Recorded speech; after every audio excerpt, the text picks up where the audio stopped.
Monsoon का भी कुछ लाभ नजर आ रहा है और मानसून सत्र भी प्रारंभ हो रहा है। मानसून हो या मानसून सत्र, अगर दोनों प्रोएक्टिव हो तो बहुत ही प्रोडक्टिव होते हैं।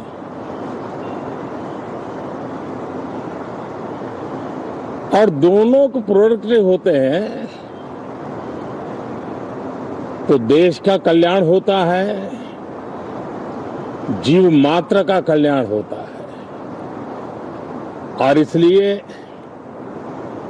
हम यही प्रार्थना करते हैं कि मानसून भी प्रोएक्टिव रहे, मानसून सत्र भी प्रोडक्टिव रहे।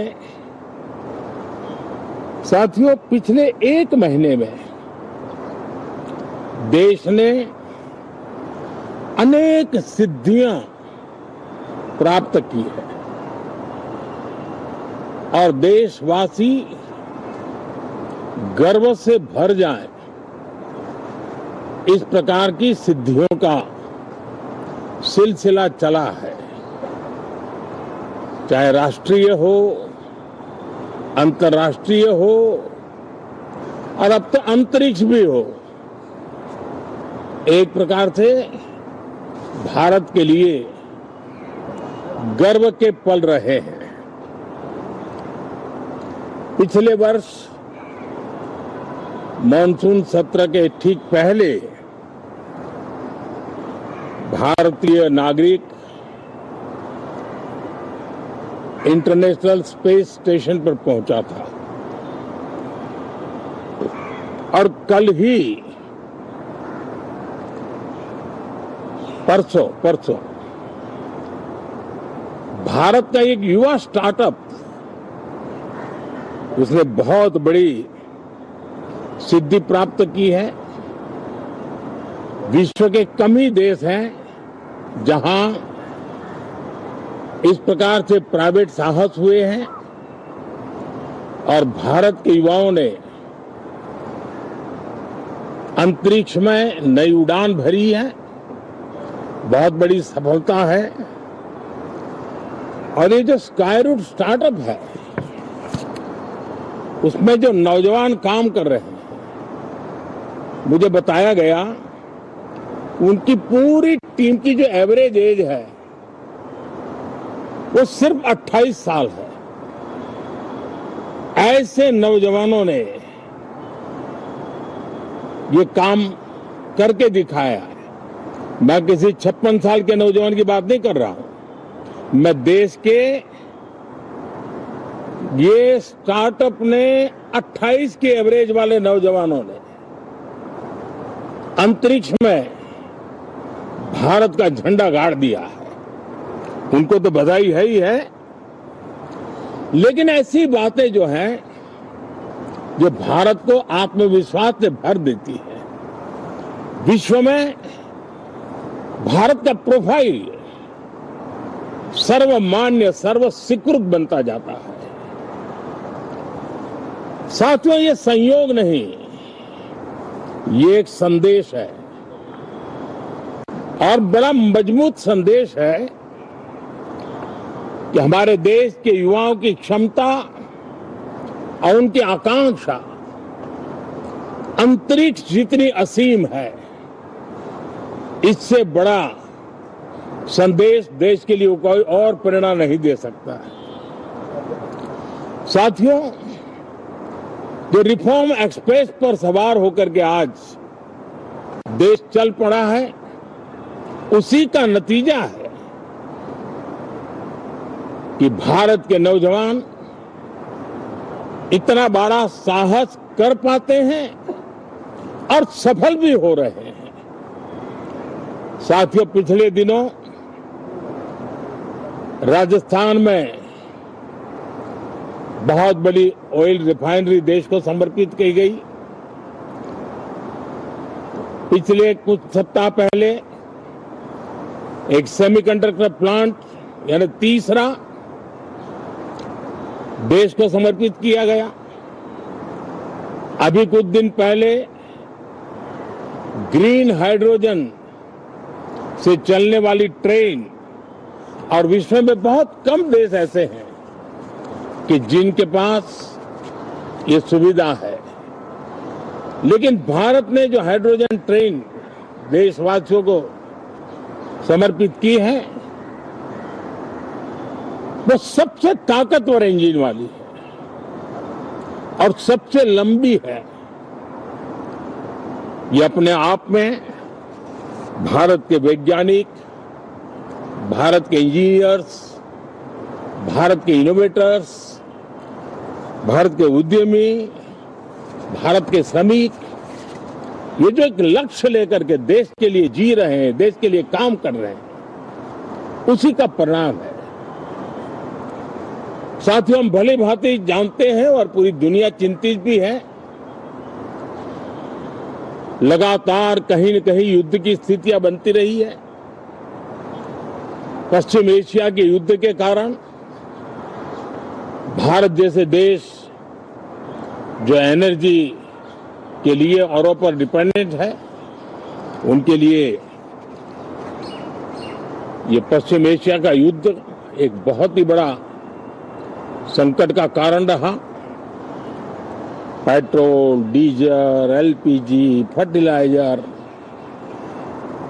केमिकल्स, हर विषय में अनेक बाधाएं, अनेक संकट आए। उसके बावजूद भी भारत 7.7% के ग्रोथ से दुनिया की मेजर इकोनॉमी में सबसे तेज गति से आगे बढ़ने वाला देश बन के रहा। ये भारत के सामर्थ्य का परिचायक है। भारत किस प्रकार से उत्साह और उमंग के साथ नई ऊंचाइयों को पार करना चाहता है, उसकी इसमें एक झलक है। और ऐसे में जब ये मानसून सत्र आरंभ हो रहा है, देश ने स्पीड पकड़ ली है और संसद का स्पिरिट उस स्पीड में नई ऊर्जा भर सकता है।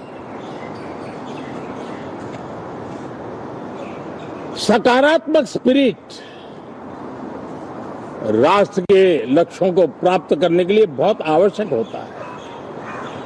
हमारे सदन में बहुत अनुभवी सांसद भी है, दल उनका कोई भी हो, लेकिन उनके पास एक लंबा अनुभव है। ऐसे समय में उनके अनुभव की, उनके ज्ञान की संसद को भी जरूरत है, देश को भी जरूरत है। और इसके लिए संसद का चलना, सार्थक चर्चा होना, मिलजुल करके देश को आगे ले जाने के संकल्प लेना, ये मैं समझता हूं कि बहुत ही समय की मांग है। एस्पिरेशन से भरे हुए देश के युवाओं की मांग है कि हम आगे बढ़े। आज समय की मांग है कि राष्ट्र निष्ठा से भरे हुए, राष्ट्र भक्ति के लिए जी रहे आवाज को सदन में उचित मंच मिलता रहे, वे अपनी आवाज को बुलंद करे, देश को दिशा दे। और इसलिए मैं आशा करता हूं और मुझे पक्का विश्वास है, जहां तथ्य होते हैं, जहां तर्क होते हैं, वहां तूफान के लिए जगह नहीं होती है। अगर तर्क मजबूत है, तथ्य मजबूत है, तो शांत चित्त से भी अपनी आवाज को बुलंद बनाया जा सकता है। मैं आशा करता हूं तर्क और तथ्य के साथ सदन की चर्चा को समृद्ध किया जाए, हर आवाज को अवसर मिले, हर विचार को सम्मान मिले। ये संसद की हमारी भूमिका है। मैं सभी सांसदों से बढ़ चढ़ करके इस सदन में हिस्सा लेने के लिए निमंत्रित करता हूं। आज सुबह स्पीकर महोदय जी ने भी सोशल मीडिया के माध्यम से देश के सांसदों का स्वागत करने के अपने भाव को व्यक्त किया है। मैं भी उसमें अपना स्वर मिलाता हूं। आप सबका बहुत बहुत धन्यवाद। नमस्कार। तो प्रधानमंत्री नरेंद्र मोदी ने मॉनसून सत्र से पहले मीडिया को संबोधित किया और कहा कि सदन में सार्थक चर्चा बहुत जरूरी है। भारत की इकोनॉमी तेजी से आगे बढ़ रही है, नई ऊंचाइयां छू रही है और अपने संबोधन में उन्होंने भारत के युवा स्टार्टअप का जिक्र करते हुए ये भी कहा कि वो 56 साल के युवा की बात नहीं कर रहे हैं। तो प्रधानमंत्री नरेंद्र मोदी का ये संबोधन आज मॉनसून सत्र से पहले राहुल गांधी का नाम लिए बिना उन्होंने ये तंज कसा है। 56 साल के युवा की बात मैं नहीं कर रहा हूं, वो युवा स्टार्टअप की बात कर रहे थे।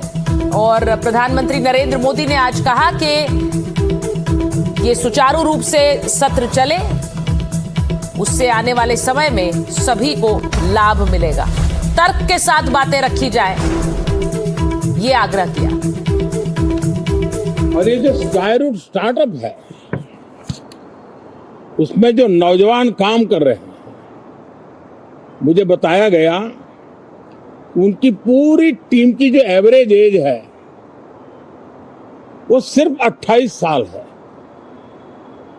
ऐसे नौजवानों ने ये काम करके दिखाया।